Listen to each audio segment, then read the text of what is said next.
प्रकाश अंबेडकर ने बताया, जातिगत जनगणना से क्यों डरती है सरकार। जातिगत जनगणना की मांग अब पूरे देश में की जा रही है। पूर्व सांसद व वंचित बहुजन आघाड़ी के नेता प्रकाश अंबेडकर ने भी इसे अनिवार्य बताते हुए फॉरवर्ड प्रेस को दिए इंटरव्यू में उन्होंने कहा कि यह एक निर्णायक दौर है जब ऊंची जातियों के लोग अपने आर्थिक वर्चस्व को हर हाल में कायम रखना चाहते हैं। वजह यह है कि संविधान में आरक्षण के कारण संसद और प्रशासन में भागीदारी बढ़ी है। ऊंची जातियों के दबदबे को चुनौती मिली है। पब्लिक सेक्टर कंपनियों के निजीकरण के पीछे भाजपा की मंशा केवल और केवल ऊंची जाति के हितों की रक्षा करने की है। प्रकाश अंबेडकर ने कहा कि ओबीसी की संख्या की वैधता न होने की वजह से सुप्रीम कोर्ट इनका आरक्षण खत्म कर रही है। इसलिए अब वैधानिक रूप से दिखाने के लिए यह जरूरी हो गया है कि इनकी संख्या कितनी है। अगर सुप्रीम कोर्ट ओबीसी आरक्षण में छेड़छाड़ नहीं करती तो शायद मेरे ख्याल से ओबीसी जाति आधारित आरक्षण की मांग नहीं उठती और आगे केंद्र सरकार तय करती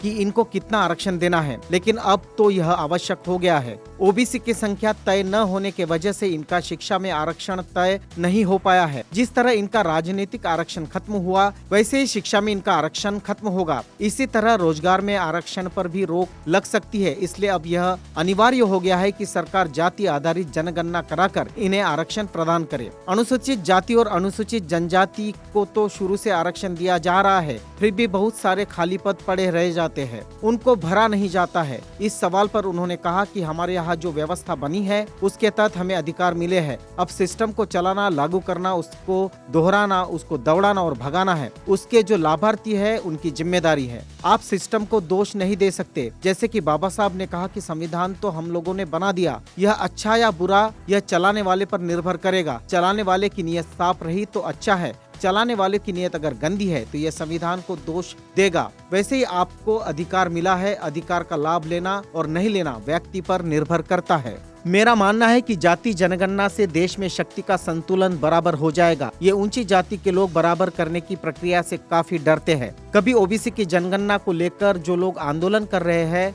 उन्हें इस बात पर गौर करना चाहिए कि केंद्र सरकार पब्लिक सेक्टर की कंपनियां बेच रही है। इसके खिलाफ भी आवाज उठाना चाहिए, क्योंकि जब शक्ति के संतुलन की प्रक्रिया शुरू होगी तो ये सवाल महत्वपूर्ण होगा। बहुजनों की बुलंद आवाज, आवाज इंडिया टीवी देखिए अपने मोबाइल पर कहीं भी कभी भी। आज ही आपके एंड्रॉइड प्ले स्टोर और एप्पल iOS ऐप स्टोर से आवाज इंडिया टीवी का ऐप डाउनलोड करें और देखिए आवाज इंडिया टीवी के लाइव प्रोग्राम आपके मोबाइल पर। आवाज इंडिया टीवी देखे यूट्यूब पर भी।